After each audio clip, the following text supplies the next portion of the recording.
Road podcast, telling the stories of the South Texas racers from the past and present. Hello, and welcome to the Thunder Road podcast. My name is James Parks. I'd like to take a moment to thank our sponsors, S&S Monuments, Top Hat Signs and Designs, Proline Fabrication, 112 Bodies, and of course, Pistol and Rebel Parks. On this episode, we're going to talk to Mr. Sames Ford himself, Hector Aguirre. We're going to tell some tales, we're going to tell some lies, we're going to tell some stories, and hopefully enjoy it. Today in the Thunder Road podcast, our special guest is Hector Aguirre of Sames Ford. Hector Aguirre has supported local racing for as long as I've been in Corpus, and that's been a long time. He has been huge in the racing, the local racing scene. Hector, welcome to the show. Thank you, James Parks. You know, listening to your introduction and how we started a gathering, I'm surprised we made it this far because that was unbelievable. I wanted to say as we gathered today, but you felt that was a little morbid, and that's all right. That's all right. So it is what it is. So Hector, tell us a little bit about yourself. Tell us a little bit about your upbringing. Tell us a little bit about where you've come from, what you've done, and why you're so passionate about what you do. Oh, man. I've been blessed to be around great people. I mean, your family, Chuck Perry, Tanner Whitmire. I mean, and the list goes on and on. Stevie Whitaker. I've known Bobby, the legend. All of them are legends. All of them are legends, you know. And, I got into racing in 2001, spent some time with my dad, and we had a pretty good run of wrecks and chaos and tearing things up. So, I wrecked more cars than I've ever finished races. So it's been a pretty good time. And to be honest with you, the racing community, I've been blessed to be a part of it, and they've supported me probably more than I've supported them. So no other better family in the universe. Tap your pin. You're going to get in trouble. Don't tap your pin. Jacob, don't do it. So no better family in the universe than the racing family. I mean, it's the only place you can go fight 2 hours after somebody lent you a new wheel and tires. So it's pretty interesting. Well, let's back up a little bit. Let's back up to Robstown. Born and raised in Robstown, Texas.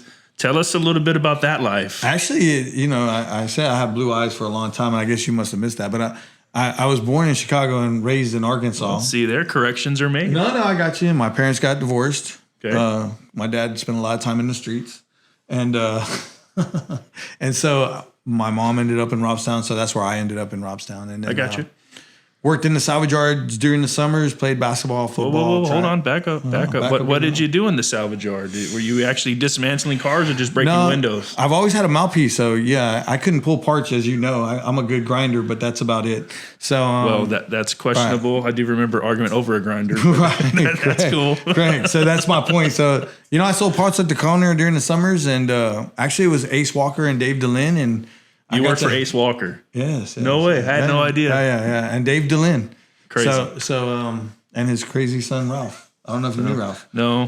The fact that you and Ace Walker were in the same room is pretty intriguing to me, to be quite honest. Multiple Fridays and Saturday nights, guys. So I will tell y'all that he had poker night every Friday and Saturday. Legendary poker nights. Right, correct. And when women, they were supposed to come in and start hosting at 10, and if they couldn't get there on time, I was the host until they got there, And so that was how that would work. So my mom would pick me up, and Ace or Dave DeLynn would say, "Hey, you're gonna have to stay a few hours and serve drinks until the girls get here." And I'd say, "Okay."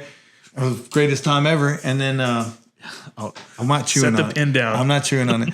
And then I would one of the guys that would pull parts would take me home at midnight. So yeah, it's crazy. Living the dream, literally. Actually, if I'd go back in time, it was living the dream. I see more money and extracurricular activities than ever. So let's take a step forward. We played with Ace Walker. We did some gambling excursions. We'll call it that. Correct. So then you matured.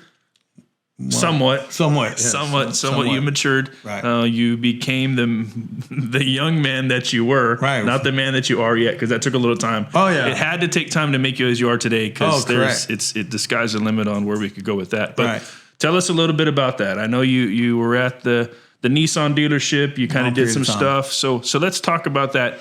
Let's talk about how you made those decisions to get into the car industry, the automotive industry, and where that has led you.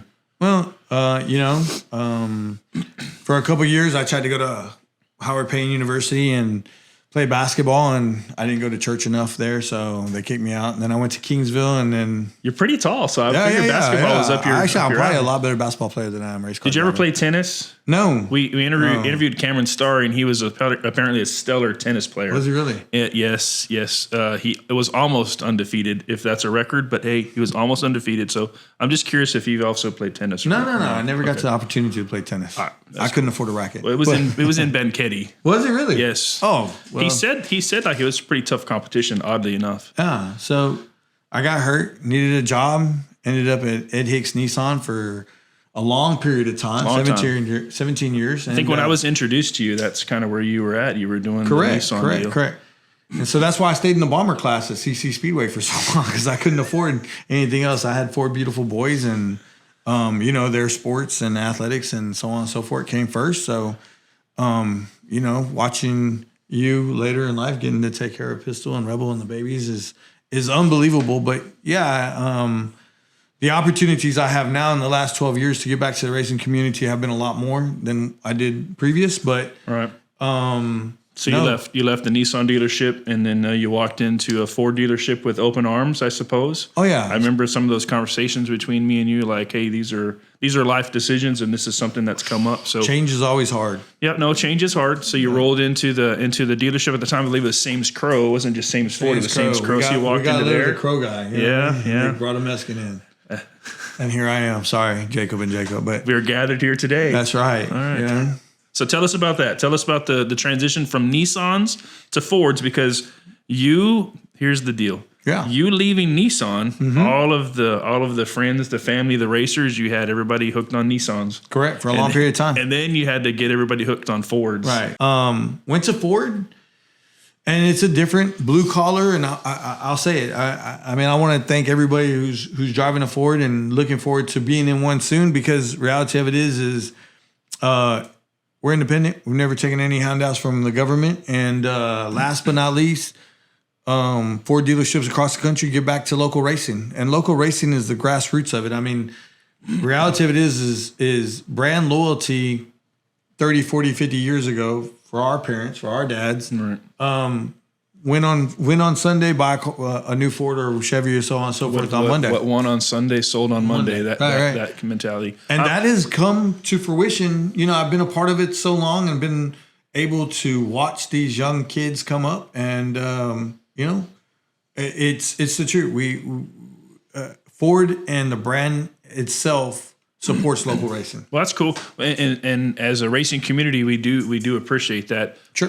If you go to the local racetrack, you see the same Ford logos, you see the emblems, you see the commercials on TV. There have been some race cars involved in some commercials, as well as some go-karts at times, some interviews, some different things like that. So as a racing community, we do appreciate that. We do appreciate whoever or whatever is the driving force behind it. It really, really helps out the community.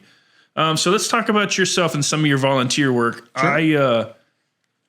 I don't think people realize how much volunteer work you actually have done. I think everyone sees Hector as the fast talking salesman. I think everyone sees Hector as the guy that's trying to get you to buy a car, but ultimately they don't really know you. And there's only a few of us that really get to see the behind the scenes, where we all know that you're ADD. We all know that you're trying to sell us a car, but we understand that. But tell us a little bit about the behind the scenes Hector, with the kids, with the Boys and Girls Club, with the Salem Thanksgiving deal. Tell us a little bit about that.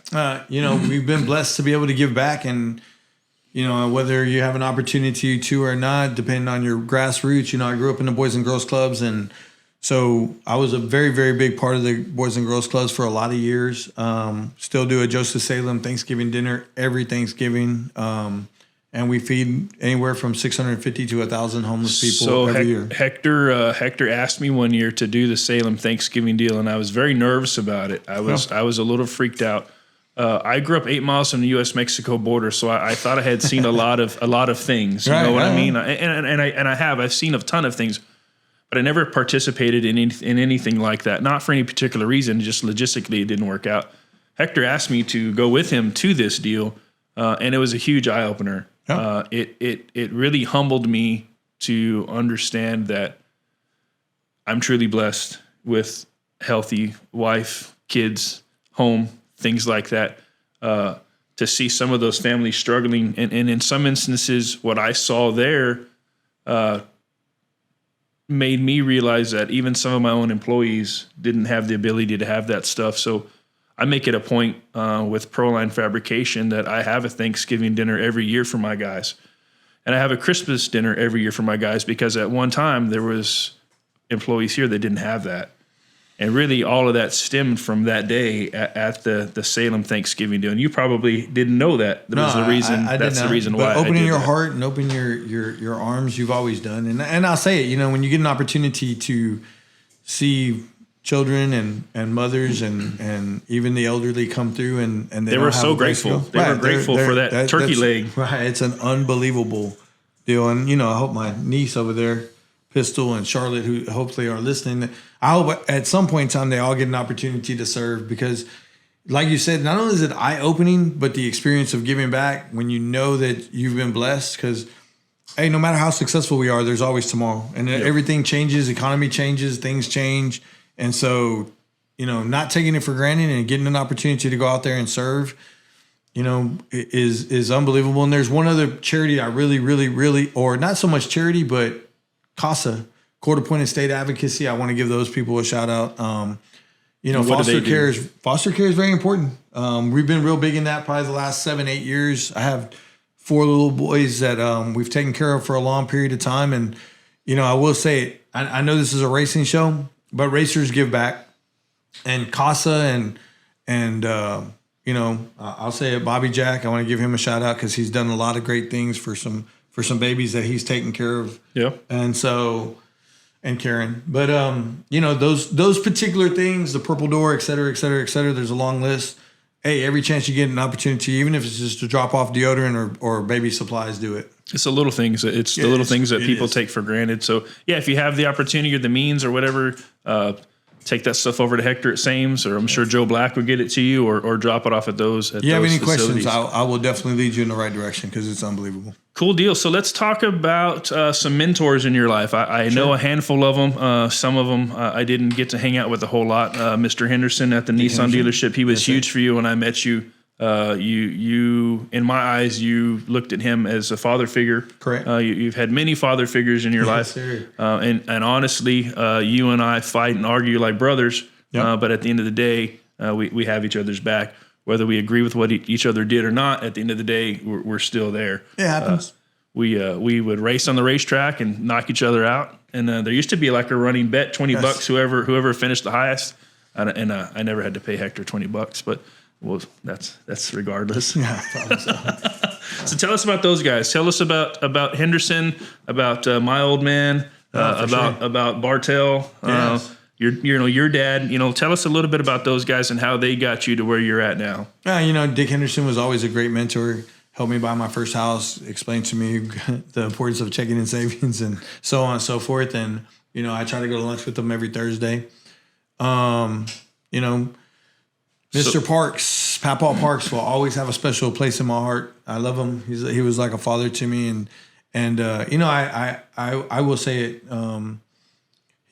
His importance is he gave you real world knowledge, and he never minced words. He didn't hold back. He never held back. Whether it was a red car on the track, which he hit 4 of them that night. The wrong red cars. All 4 of them. But he always had a smile on his face, no matter what was going on or how he felt, and he always had a purpose for every day. And he always had great work ethic. And a lot of these guys, whether it's Mr. Henderson, Papaw Parks, or Gary Perry, like we were able to learn the old school way of things and hear their good times. And honestly, we were really blessed. I was blessed to race with Papaw for several years. I tell everybody a story. I jumped into a dwarf car, and Papaw was winning, and this is really truly how I met the Parks. This did happen, right? No, he was actually in this truck right over here, and I was wearing him out, on the high side, the bottom, Days of Thunder things. But Hector was 3 links behind, right, and 3 big links. He was leading the race. Full-size car links behind. Right. And he was leading the race, and I spun him out. And this this guy comes up and is in my window chewing me out on his 4-wheeler. And I'm like, Did he have a headset on? Did he have a headset? Yeah, of course he did. Make sure. Anyways, I won't mention his name. He's sitting next to me, and I had a few choice words for him. That's how we met. And then, I think I said you are effing up my show. So correct. That's what I said. Was. Yes, you And were I was. effing up my show, and you got your act Yeah, together. it was a little biased, a little Caucasian action going on. I was wearing it out. Second fastest Mexican in the South. 3 full-size car links. Right. And he let me race the feature because he almost told me to load it up. As crazy as this is gonna sound, that's how our relationship started. That is how we started. We kind of hit it off from there, and then we tried to sell each other some race cars back and forth. Right. We sold each other a station wagon at one point. Which we did. He owes me $1.2 million because he sold it 17 times and I only got paid for it once. So actually $75. Yeah. So actually, Hector did introduce me to the car selling world. Correct. The buy here, pay here. Yes. And I did sell that car 5 times. 78 Malibu station wagon. I want to say with the 75. round headlights. It was golden color. It was pristine, other than it didn't have the door panels were gone. I don't know why the door panels were gone. A bed in the back. That'll wake you up, Jacob. Erica would not ride in that car with me. No, she would not. I drove it home. I was proud of it. Like, I thought it was great. Hey, so I had to drag him out of the back seat. Like I said, no, baby, that's not where you make your money. It's up here in the front. Not quite what happened. Right, but it was good. We'll edit that part out. Why? Well, it's a little rough. Is it? It is a little bit. Do you recall like going out to your truck one morning and there was a sprinkler on in your truck? Of course. You do. Yeah. Oh. I don't know who did that. I don't either, but I know I've had many moments like that since. So I'm sure you're still haunting me. But yeah. Yeah. No, there was an incident with the sprinkler. Hector was running his mouth at the racetrack one night. So me and my dad, and I believe Erica was with us. We drove to your house. Yeah. And the door was open and we put a sprinkler inside of it. Yeah. It may or may not have been turned on. I don't really recall. It was dripping for sure. I'm not going to incriminate myself wholeheartedly, but there was that incident. Right. So hey, those things happen. Yes. But back to the role models. You and I shared a lot of the same role models. Yes, we did. In my dad, in Bartell, Eddie Bartell, that's a special character. Mr. Putting it lightly, yes. Right. Mr. Perry, he was a handful. Yeah, it was always him a and handful. my dad were like grumpy old men at the racetrack. That's what I would tell him. Y'all are like I would the tell you, movie. I want to say it was 2008, 9, maybe a little later than that. But these guys decided to work on the track together as a team. I will tell you, Team P&P, Papal and Parks. And Parks and Perry was not a good team. Like, I don't know how they survived it, but they didn't get along at all, and they didn't agree on anything. And it was a short-lived deal. But they were both back the next morning. Oh, yeah. They were both back the next morning. And they had a great time doing it. To do their thing, yeah. No, I know a lot of people talk about wins and so on and so forth, but we're going to get to that, guys. It'll be a short version of the end of this. We're going to talk about your wins. Well, that's what I'm talking about. Mine might take a while. Oh, I don't know about that. You robbed the children in that factory stock class for a while. I was not going to say if that gets edited out, Jacob, we're going to have problems. I was just ahead of the curve. Oh, you always are. You always are. I made the curve. Right, you always are. Yes. So those guys, they mentored us. They taught us. The deal is with those guys. Well, they were old school. They did things different, but they taught us those ways. So we have to remember that we have to be able to pass some of that on to our kids, whether it be a Pistol at a very young age, or Rebel at a very young age, or Jake in your instance. Yeah. You've got to instill some of those original hardcore values in them, because that makes those kids better in my eyes. But sure. It's hard in today's society. Sometimes those old school ways aren't okay, but we have to push past that. We can't let technology win out. I mean, reality of it is, Pistol being out at the track, Charlotte, the Whitmire boys, all these young racers that are coming up. Look at little G now in some of your hot rod stuff. They're tearing it up. Hopefully he's going to be driving the newest one soon. Pooh Bear. I mean, y'all don't know him as that, so I got stuttered on that deal. But he couldn't win in that car. That little kid got in there and he wheeled it. That wasn't even my car. It wasn't? No. It was red. No. Oh, that car. Yes. No, I only ran that car 3 times. No, I want to talk about it. We're not gonna scatter. No, that's cool. I couldn't scatter shit in the limited. I knew I'd get it wound up. I won 2 features in 2013. I get it. I'm cool with that. But But no, I couldn't scatter shit in that car. We tried 100 different things, nothing. 120. I put it back to baseline, and Gilbert won the show like second night out. The kid's a wheel man. So are you. So are you. He's good. But yeah. I thought you were talking about the mini mod. Like he came on the mini mod like gangbusters. Like those guys are a little freaked out. I want to say it. Like, did he still hasn't lifted.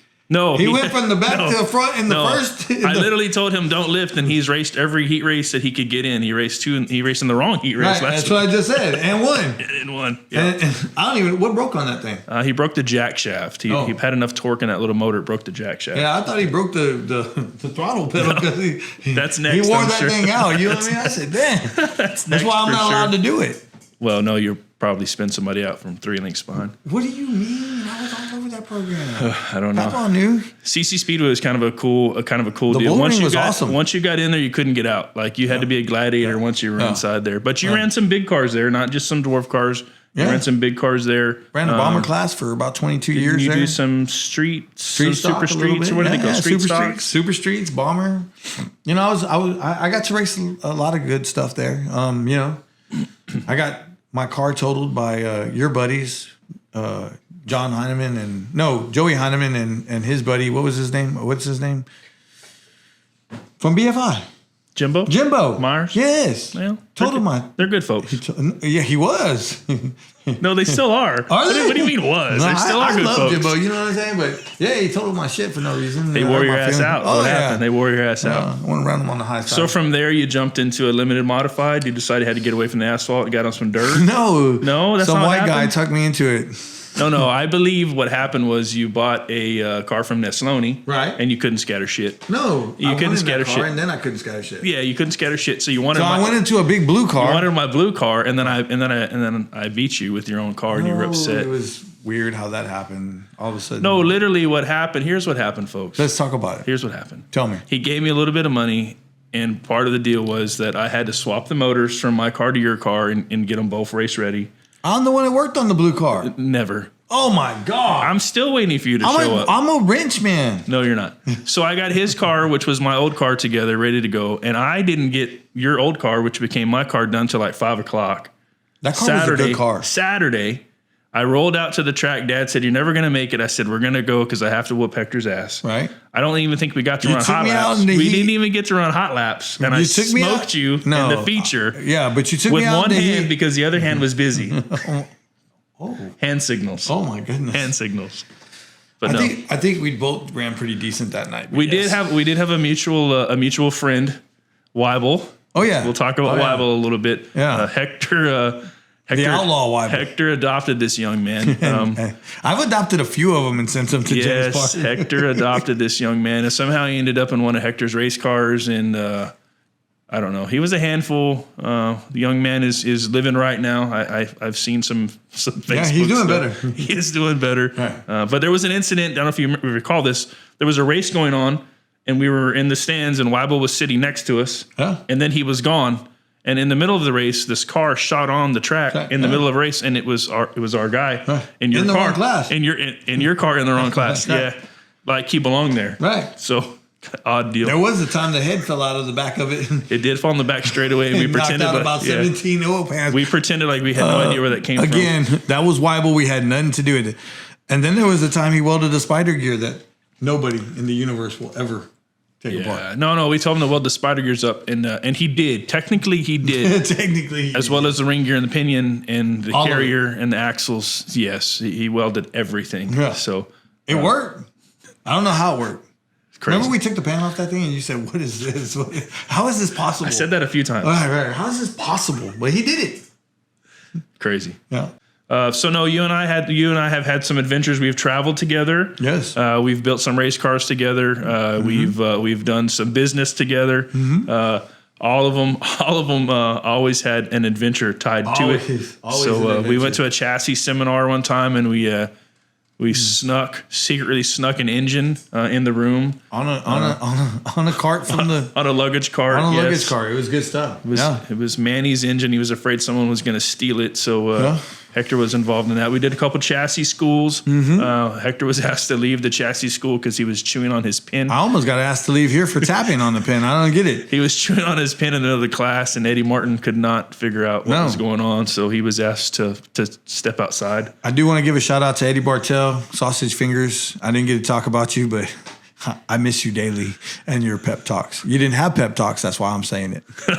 He had his own way. Yes, he did. He had his own. And there was times where you would come up on Sundays to talk to Eddie. I remember that. No, you would talk to Eddie. I love talking to Eddie. Eddie had a different way. Yes, he was not going to coddle you. If you wanted to be coddled, don't go there. No. Don't go there. No. If the other mentors had not wore you out enough, he would wear you out. go to Bartell. Oh yeah. If there was anything left, he would take care of it for you. Yes. Yes. He was something else. He really was. He really was. I learned a lot from that man, good and bad. And it's just the way that life goes. You learn to move on. He gave you the foundation. You know what I mean? Yeah. Or at least a platform. I can't say foundation because you've built what you've done has been unbelievable. So kudos to you. And again, I do want to thank you, Top Hat, and everybody for giving me this opportunity. I know it's probably in between, but.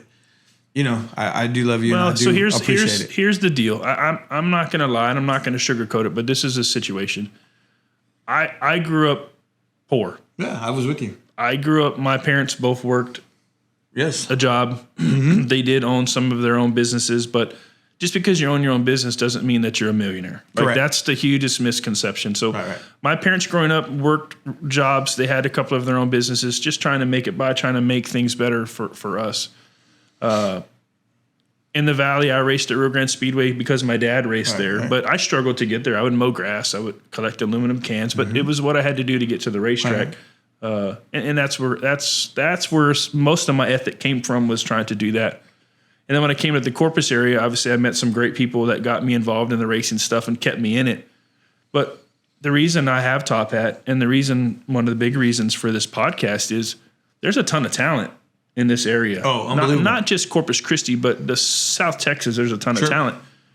And I was a little frustrated. In the fact that we have these local racers that can't get parts. We have local racers that can't get wraps. We have local racers that want things like that, but they don't know where to go. They don't know how to get those pieces. And sometimes they don't want their wives to know. That's the biggest deal. If you know anything about that. And mama don't know money goes a long way, don't it? So a lot of this is based upon that. I just wanted the local racer to have the same opportunity that somebody else in bigger cities could have. Well, so we offer parts, we offer the aluminum, we offer race car pieces, we offer repair, and we're doing the graphics. But it's not because I want to make money. It's more that ultimately I just wanted to offer that to the local racers to have. And again, it's, giving back is an opportunity, and it's many different ways, right? And what you're doing here is an opportunity to give back. And I'll say it, I've watched you come up. I mean, we worked on pure stocks and bombers for a long period of time. Long time. And again, you race what you can afford. And reality of it is now you've raced a late model. I've seen you in a limited late model. Limited late model. Well, late model. I was corrected by Steve Whitaker Jr. It's a limited late model. Limited late model. Yeah. I mean, you fit in one of those little mini dwarf custom mini mods. I've built a custom dwarf car for me, and I've built a custom mini mod. Yeah. Right. And my point to it is that without people like you and continuing to grow the businesses, including the one that you have to work every day. People don't understand that. There's overhead, there's everything that you do, and still accomplish what you accomplish and be able to put what you put in the program is unbelievable. And so, kudos to you. And again, I say it, and I've watched a lot of these podcasts, and a lot of times, it gets lost in the fold, but if you're not doing it, who will? Well, so that's pretty good. Kudos to you. The deal is I'm only as good as my employees. I'm only as good as the people in my group. I'm only as good as my fellow guys in my shop. So collectively, all of those folks. Oh, you got good people, right? I mean, Dudley's unbelievable. No, he is. Dudley is a different deal. Dudley didn't grow up racing. Right. Dudley didn't know anything about racing. Mm-hmm. He did some street racing in Palestine where he's from, but Dudley came to me and then needed a little bit of guidance, and he helped me put a water pump on a limited modified, and that kind of started the ball rolling from there. And then he wanted to get a front runner car, a little mini stock, and I told him, whoa. I don't have anything against them, but I don't have anything for them. If you break that car, I don't have anything for you. So we convinced him he needed like a 1973 El Camino because we all had parts for that. And we all needed an El Camino. Yeah. But he did good in the El Camino. No, he rock and rolled, but Yeah. But a guy like that, never been involved, kind of got involved in our group, and now he is huge in our group. He's building the bodies, he's doing the graphic shop, like Jerry Walters. Our buddy Jerry. Kudos to you. We brought you up from infancy and took you off the streets and almost made you a race car driver. Well, the funny story about Jerry is Jerry showed up to the old shop, which is gone now. Right. The old shop is gone. It's kind of crazy to drive by there. He got welcomed by Dad. He got welcomed. He walked in and told Dad that he was there to work on Hector's car. And Dad told him he had to work outside. Right. Actually, Dad told him Hector doesn't have anything here. Right. So for, I don't know, at least a month, Dad worked made outside. Jerry work outside before we could trust him. Jerry became best of friends just like that. Yeah, crazy how that happens. Right. Next thing you know, he was driving one of our cars. Yeah. That's how Jerry got started. Yeah, he was driving one of your cars, Well, and one of my cars. And then he ended up driving one of Dad's street stocks. And my dad was never short on horsepower. But I put more people in cars than I have won races. So you know what I mean, and that's the truth of it. Think about it. We've created a lot of young fans. And I just enjoy it. I just enjoy. Right, no, for sure. I just enjoy helping. Eric tells me all the time, I think you enjoy working on the cars and helping those younger guys get in those cars more so than you do the racing. And it's only fine. It is, but it's only because I've gotten a little older and my schedule has gotten a little busier. All of it done by myself. I mean, I'm the one that's filled my plate, but that's just the way it goes. But I live it. I do. I see some of these younger guys coming up, and we're doing some different things with our cars. We're doing some different things in our camp, and some of those younger guys, I'd like to give them the opportunity that I never had. Sure. And just to see where that goes. So, you're lost for words now? No. You want to gaze into my eyes? I'm not gazing into your eyes. So, what does Sames Ford and Hector Aguirre have in store for the future of racing? I mean, what are you guys doing? What are you doing? You haven't raced a whole lot this season. No, we're fixing to jump back in the car hopefully this weekend. What are we jumping back into? We'll be back in a factory stock. No late model yet? No. Ryan's not letting go of that much money. No, it's not so much that. It's Ryan, time. we need a late model. I have a Rocket XR1 sitting in my shop. Do you really? We're ready to go whenever Hector's ready. I'm in the wrong business. Just let me know. There's a small price tag, but of course we can get that figured out. Hey, I got that before I sat down, guy. Just so y'all know right here. But no, in all seriousness, what are your plans? I'm going to make some limited modified shows. I'm going to definitely make some factory stock shows. Owen's doing a really good job at the South Texas Racing Ranch. I think he's had a couple. He's growing a bunch of mosquitoes right now. He's growing a bunch of mosquitoes. He needs to grow some factory stock. It's a bumper crop. He has more mosquitoes than factory stocks. Owen Pittman, double file restarts, baby. It'll bring them all back. But it's not good to watch 4 cars start nose to tail. There was only 4 cars there. Right. But I think that right now, with the economy the way it is, we've got to truly support South Texas racing and local racing, whether it's go-karts, etc.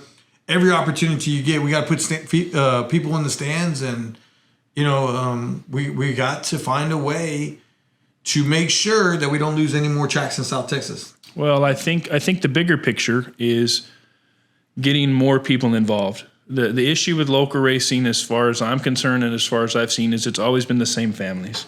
It's always been the Flanagans, staying in, the Perrys staying in, the Parkses, the Maclacheks, the Beddoes. We have to get some of that newer blood in, and some of those guys. In order to do that, you got to reach a different market, and you got to invite people to your track that normally wouldn't. Owen a few years ago had a fantastic idea of ride along. Those are the things that start to take off, and then they don't. And then guess what? You can't get new blood in. It's just like myself, or just like Jerry Walters, or just like the people that you've taken under your wing, and like Dudley. Those guys never would have went to the track, Joe Black, had we not taken them. And now they're in cars. Right. And so, but it's keeping that younger crowd involved. That's the deal. To me, if you keep that younger crowd involved, they're going to bring their friends, and it just kind of grows from there. But that's the hard part, because, like I said, for so long we've relied on the old blood, the old families to keep the gates open, and we need new blood in, because some of us, like I said, we're just getting a little older. Well, I say it's very true, but the old blood, the old blood's got to find a way to get outside of themselves and network. Yeah. You have to network. I mean, Lawrence Maklachek has a ton of, you know what I mean? I would love for him to have a go-kart seminar one weekend and bring your yard carts and we're going to talk about how to convert or just different things that are outside the box that get people in. I'm so going to maybe if you win the feature, you get a free Ford? Well, yeah, just like that. Just like that. I'm in no danger, so don't worry about it. I'll fall back to second right now. So, you just have to. There was a time where Owen had it. We did the back to school bash. We had over 1,000 people in the stands. It's just getting that ball rolling. And I'm going to say it.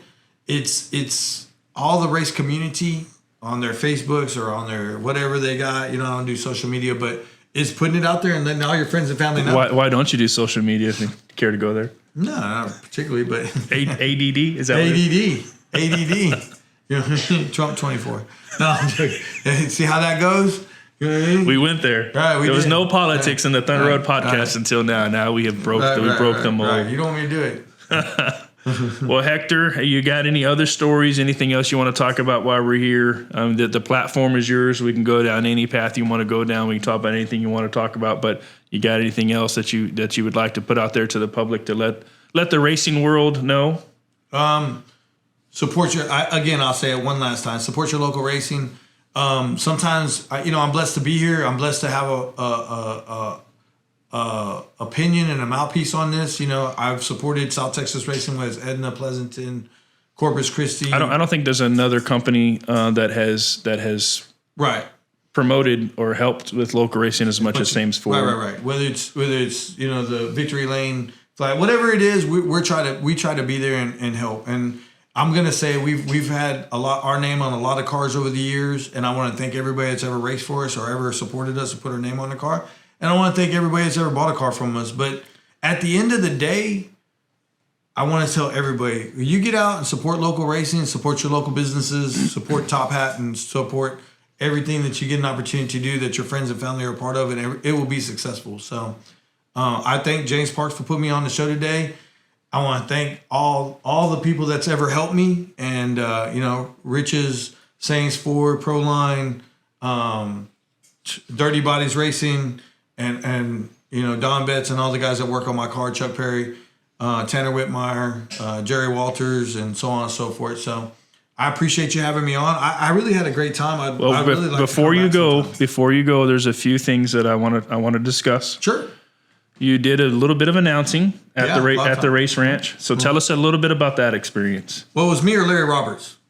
It was both of y'all. No, Larry wasn't there, was he? I don't know. Exactly. I didn't That's hear my him. point. So I didn't hear him. I didn't hear. No, I love Larry. Richard's Billiards. We've taken that over, and so Larry is my Coors guy. So He's the beer guy. He's the beer guy. So I got to be careful what I say. No, I don't know if some folks may or may not have known that you did do some. You did do some announcing at the racetrack. You kept it entertaining for sure. You told the world how you felt. Right. And double file restarts suck. Right. No. Single file restarts suck. Double file does not. Let me edit that. Edit that, Jacob. Don't be smiling over there. So I'm going to say it. Jacob has 2 full days of editing. Well, what's crazy is you say Jacob once and 2 people look up. Well, that makes it easy. It's Jacob 1, Jacob 2. I'm gonna call Boo Boo 1 and Boo Boo 2. But yeah, I enjoyed the commentating. It was great. I mean, you get a different perspective. The people that you really need to interview are the girls that do the counting. No, I do. I do want to talk to some of the track officials and the track employees. The atmosphere is a little different because I think behind the scenes there's probably a ton of stuff that we probably shouldn't know. I don't know how they drink margaritas and count cards. No, I'm joking, but they get it done, and it's unbelievable how they get it done. Because I can't count to 10. That's a true statement. Unless it's 1,000. Yeah, we do appreciate the track officials and the track I appreciate employees. them all. The next question I have for you Freddie is... touched me one time. Oh, my God. No, well, he is part of the fire crew. Yeah, that's what I'm saying. You get it? It was a touching moment. It was. Yeah. All right. Your greatest rivalry. Who was your biggest rivalry on the track, whether it was dirt or asphalt? Who was your biggest rivalry? As crazy as it sounds, you and me have. I would run you deep in the corner, and you would fall for it every time. Right. Every time. And Chuck Perry, I mean, again, have I been as competitive as I would like in racing? No. I've watched guys go out there and spend hundreds of thousands of dollars and never win a race, and I've won a few, so I can't complain. But I will say this. I watched a guy named Brad from Port Aransas, stole all our race fuel, by the way. Him and his old lady in her leather pants change the carburetor and take the battery out of their truck. Out of their truck. I forgot about that. Yes. And put it on the race car as he pointed the radiator hose back to himself, go out for hot laps, and the hot water burn him. And then they put the put the carburetor and the battery back in the car and say, I didn't make it tonight. I didn't get an opportunity to pay my rent. No, so I will tell you. He did tell us he had to win the feature that night to pay his rent. To pay his rent. We all really felt bad for that because he meant it. Like he meant that he had to win the feature. And he hadn't topped it, because I'm a top 5 racer. And he had never fallen in the top. Don't smile like that when I'm talking to you. So I had never seen him, you know what I mean? As bad as I am, I'll get on the tech pad every once in a while. You won a street stock feature at the dirt track. I think it was South Texas Speedway. I remember that. It was I won the pure stock 113 races, bomber races. I won a turkey shirt out by default. The first 3 cars got DQ'd. Thank you, Jesus. And I won that one. One time you mysteriously made the big show. Yes. Mysteriously. Right. Yeah. Yeah. Sponsorship. I will get you into the big show I may or may not have got bumped out of that show. Right. But Hector, hey. Okay, single file's all right. Well, I forgot about that one. All right, one last question. This is a simple one. Yeah. This one maybe shouldn't get you as fired up, but it hopefully, and I know you don't have a lot of experience with this, but I'm going to ask it. Yeah. Trophy girls, good or bad? Always good. Always good. Always good. As long as there ain't no lizards around them, we're all right. You know what I'm saying? Hector, man, it was great to have you on the show. I don't condone pit lizards of any sort, and never mind. That's a whole different story. Man, it was great having you on the show. A ton of stories within stories in this podcast. But man, we do appreciate everything that Sames Ford has done. We do appreciate everything that you have done because Sames Ford, in my eyes, probably wouldn't have done any of this for local racing if it hadn't been for you. So we do appreciate that 100% from the local racing community through me. Man, we appreciate that. Thank you very much. Thank you for having me on. All the volunteer work, all that stuff that you do, man. Like I said, behind the scenes, people don't realize you're doing that. Those of us that know you, we know that you're doing that. So thank you very much, and we'll see you on the next show. As the checkered flag flies in this episode, I'd like to take the time again to thank our sponsors, S&S Monuments, 112 Bodies, Proline Fabrication, and Top Hat Signs and Designs. We had a great episode with Hector today. Hopefully y'all were entertained and hopefully enjoyed it. Thank you.